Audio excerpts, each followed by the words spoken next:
大家好，歡迎收睇時事生活在城市，歡迎來到中共三大會址紀念館，謝女士了解中國共產黨歷史的重要場所。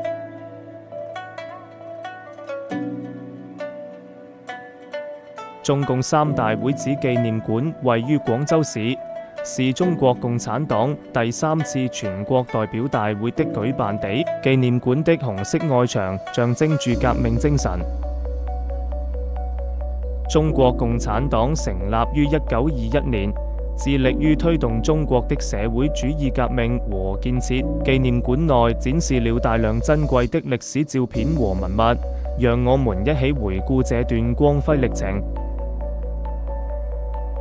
中共三大於1923年召開會議，確立了黨的基本路線和方針，對中國共產黨的發展具有深遠影響。紀念館內重現了當時的會議場景，讓我們感受那段激動人心的時刻。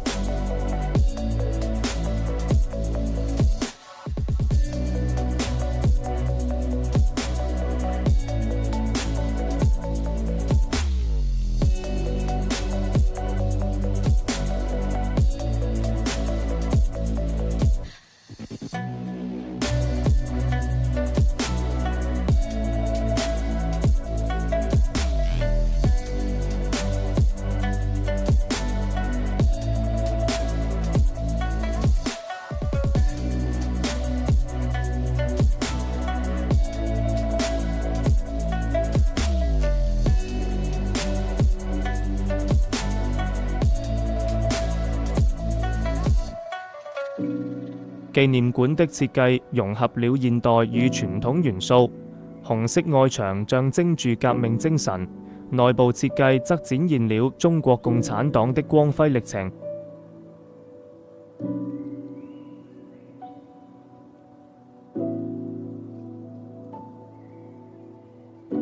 多謝觀看今次影片。